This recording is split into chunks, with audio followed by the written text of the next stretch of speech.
പ്രഭാസിന്റെ കൂടെ ചെയ്തു. അത് കഴിഞ്ഞിട്ട് കാറ്റടിച്ച മതി, വാ കാര്യം പറ. അതെ, വലിയ ആർട്ടിസ്റ്റുകളോട് ചെയ്തു വരുന്നു അല്ലേ? അക്ഷയ് കുമാറിന്റെ കൂടെ ചെയ്തു. അതിവിടെ എല്ലാവർക്കും അറിയാവുന്ന കാര്യമില്ലേ, പ്രത്യേകിച്ച് വാർത്തയൊന്നുമല്ല. അത് കഴിഞ്ഞ് അദ്ദേഹത്തിന്റെ വളർച്ച ഇപ്പൊ എന്റെ കൂടെയാണ് എന്നുള്ളതാണ്. ആ വളർച്ചയിൽ ഞാൻ സന്തോഷിക്കുന്നു. എടാ വേലവയ്പാ, നിന്റെ വായിലെ നാവുകൊണ്ട് പച്ചവെള്ളം പോലും മരുന്നാക്കി വെക്കുന്നവനല്ലേ നീ?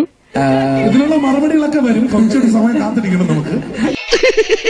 സാർ ജീവിച്ചിരുന്നാ നമുക്ക് വീണ്ടും കാണാം. അത് കഴിഞ്ഞ് അദ്ദേഹത്തിന്റെ വളർച്ച ഇപ്പൊ എന്റെ കൂടെയാണ് എന്നുള്ളതാണ്. ഇങ്ങനെ തെറുതി വെക്കല്ലേ, ഞാൻ തരാം, ഇങ്ങോട്ട് വാ. ഇതിന്റെ കഥ ഞാൻ ആദ്യം കേൾക്കുമ്പോ മലയാള സിനിമയിൽ ബേസിൽ ജോസഫ് എന്ന താരോദയം ഉണ്ടായിട്ടില്ല.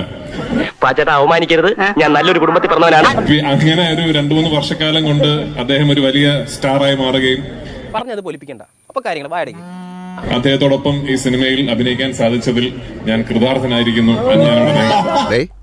അതിനകത്തൊരു ആക്കലുണ്ടല്ലോ. മോനെ ഗോപി, എന്തോ നിന്നെ വിറ്റ കാശ് എന്റെ കയ്യിലുണ്ട്. അതെ അതെ, അദ്ദേഹത്തെ എനിക്ക് ആദ്യമായി കാണാൻ സാധിച്ചത് വിമാനം എന്ന സിനിമയിൽ ഞാൻ അഭിനയിച്ചുകൊണ്ടിരിക്കുമ്പോൾ അദ്ദേഹം എന്റെ സെറ്റിൽ വന്നിരുന്നു. അപ്പോൾ ഞാനൊരു ഫോട്ടോ എടുത്തോടെ അദ്ദേഹത്തോട് ചോദിക്കുകയും അദ്ദേഹം സമ്മതിക്കും. നിന്റെ വായിൽ എങ്ങനെയാടാ ഇത്രയും പെട്ടെന്ന് ഇത്രയും വലിയ നുണകൾ വരുന്നേ? ബേസിൽ അസലായിട്ട് പാടും ആണല്ലേ? പണി. അതായത് ബേസിൽ പാട്ട് പാടുക മാത്രമല്ല, ഈ സിനിമയിൽ ബേസിൽ ഒരുപാട് പുതിയ നമ്പറുകൾ ഇട്ടിട്ടുണ്ട്.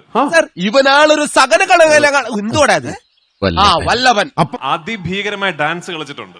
ഞാൻ മനസ്സാവാച കർണാടക അറിയാത്ത കാര്യമാണ്. ഇത് എന്തിനുള്ള ശ്രമം മനസ്സിലായോ? പ്രഭാസിന്റെ അക്ഷയ് കുമാറിന്റെ മോള് നിൽക്കും. നീ ബേസിൽ ഒരു പാട്ട് നമുക്ക് വേണ്ടി. എങ്ങനെ ചെറുങ്ങനെ മതിയോ അതോ പലങ്ങനെ വേണോ? വിശദമായി തന്നെ ആവാം. പുതിയ മുഖം